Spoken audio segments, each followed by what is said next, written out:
Hey, before you watch this thing, hit subscribe, would you? So when you take ayahuasca, people like try to, you must describe it for me, you know? And you're like, okay, but it's like, usually I go to like, it's similar to mushrooms. There's definitely like visuals. Yeah. And there's like, your ego's gone.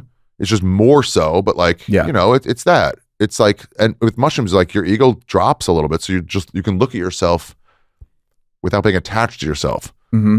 So you're like looking at that guy. But that guy is not just some guy. That guy, you know more about him than anyone has ever known about anyone, you know, because it's you. Right. And so, but then you're like, why does that guy do that? He shouldn't do that. You know, sometimes you say that about your friends, like, why you do that? And they're like, because you don't know, because I do, you know, but, hey, why don't you work on Fridays? Like, because I visit my mom every Friday. I'm like, oh, I didn't know that. I thought you were being lazy. But he knows, you know, so you look at that guy and you just make the changes you need to make. And I don't know, just like, it just helps so much. What are the changes you need to make? What have been the changes? The first one I remember was first mushroom trip, Santa Monica Promenade, Pete Carboni.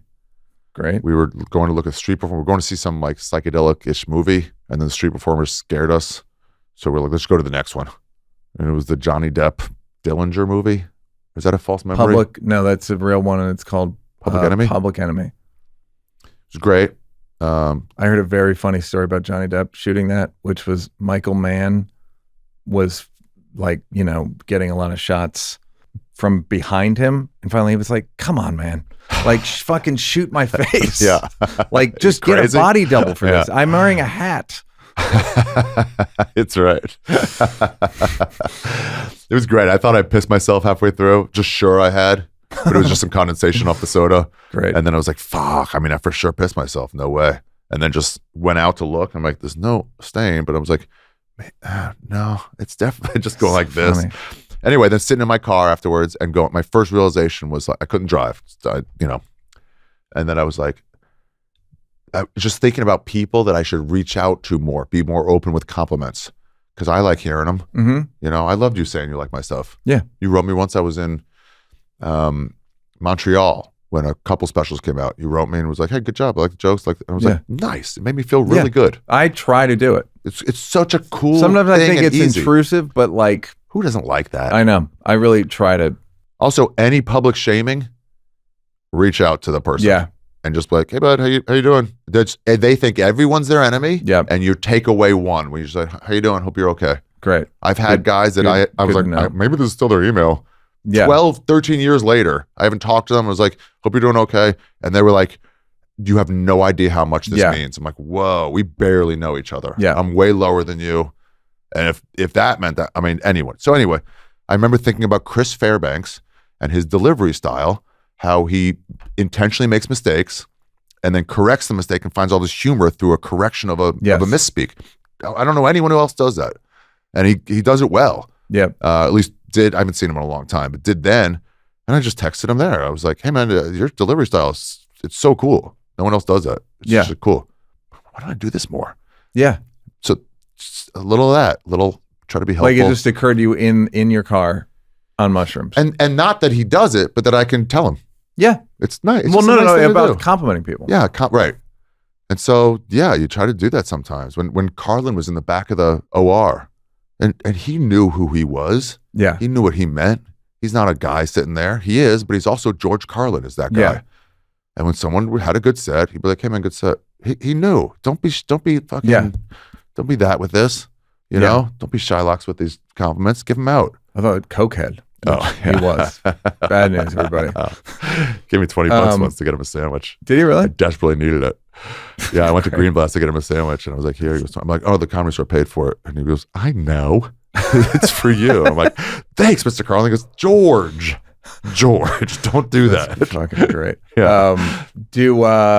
And what are any other big drug revelations? Yeah, it was the biggest one lately is that it's like you get a chance to like create things, and some of that's helping other people along with it. So you're part of it. If you can help someone get to something great or as good as they can be, at least aim for it, you've helped. And cinema is a collaborative thing, right? If you get a great writer and great director and the actor's terrible, it's just not going to be good. You know, if you don't get a good sound guy for your special, it's going to sound like you're bombing. You need everybody. Yeah. And so some of my friends don't have. I've shot enough stuff. I know how to do it. I know how to do it where their comic can shine. These directors don't protect the show itself. They just like let's get our shots. I'm like, no, you're gonna make them bomb. Yeah, it's not your shots. It's you gotta make it good.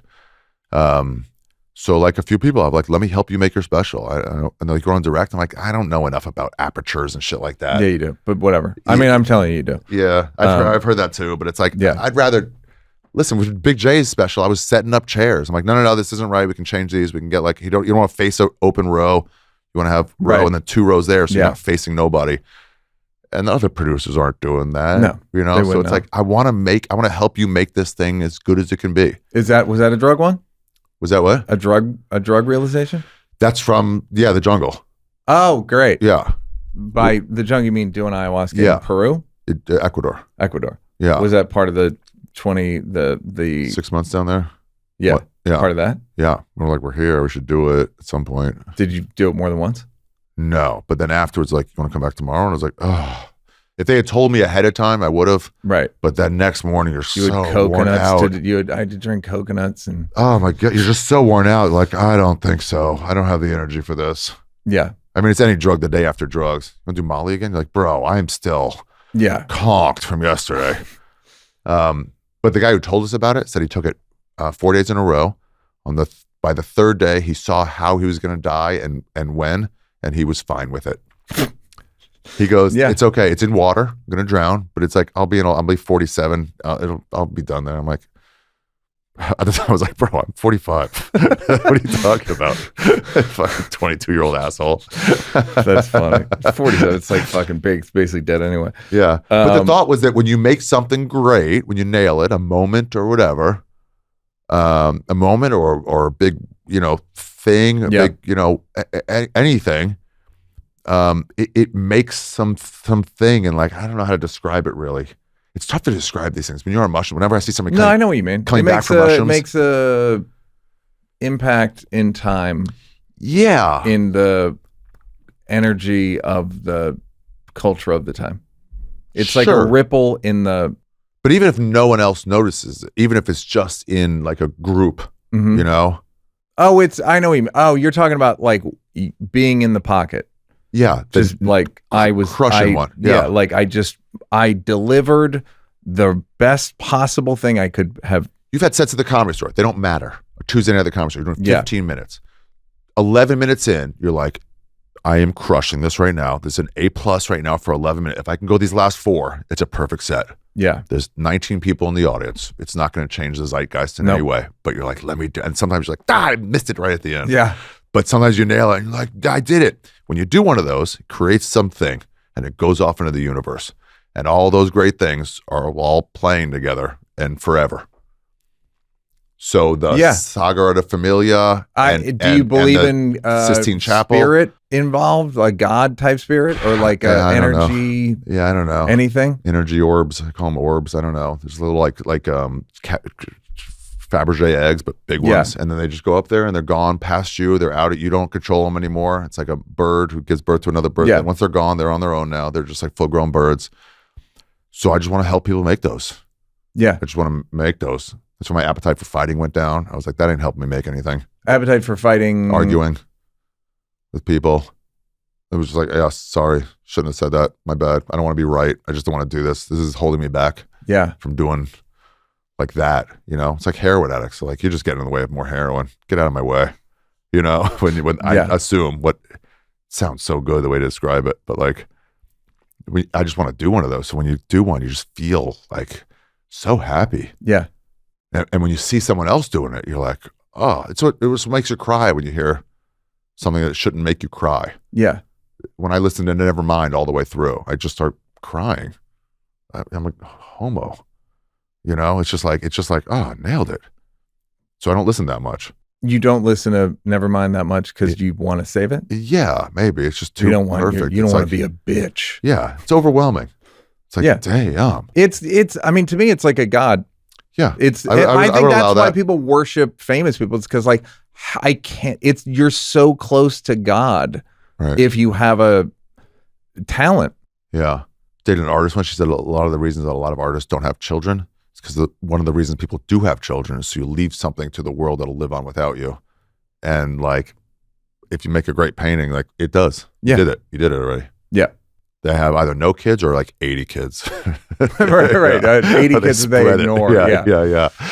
So it's like, I just want to help people do that. So setting up chairs for Jay's special was that. Doing Adrian's special, trying to figure out how to get like Louis involved and like, and like try to make something good was like me like going for it. And even if you fail, you're going for it.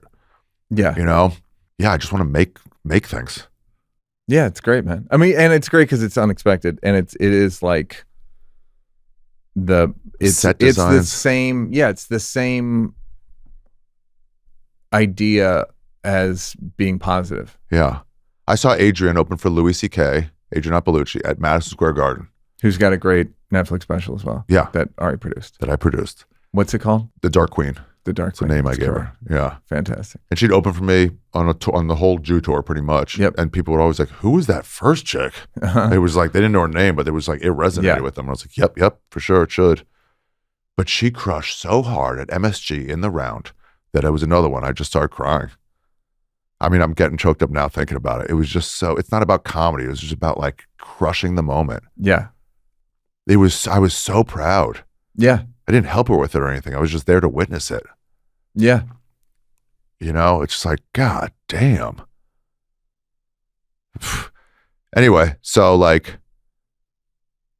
yeah, and those set designs, same thing. It's like they helped with, you know, the Jew one. It was like they came up with a like a pitch, and you're like, you talked to 7 or 8 artists, and one did. I'm like, all right, and now you're taking a chance. You're like, I'm going to trust you to see this through.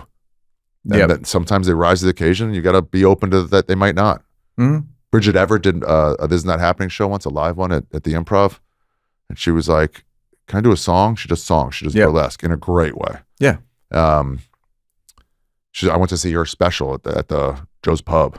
That was another one. I was just like, I had never seen so much power on stage. Yeah. Anyway, and I was like, no, Bridget, this is a storytelling show. This is not a song thing. Mm-hmm. I've had people just do bits before. And it's like, come on, that's not this. And she's like, well, I think, and I was like, I mean, do it. That's just not it, but do what you got to do. And she sang this story song about fucking some celebrity in this song, revealing who it was at this party through like his credits and like slowly going on about what they did and how they did it. And I was like, oh, I should trust you. I should have trusted. I shouldn't have even second guessed you. Yeah. You know what you're doing.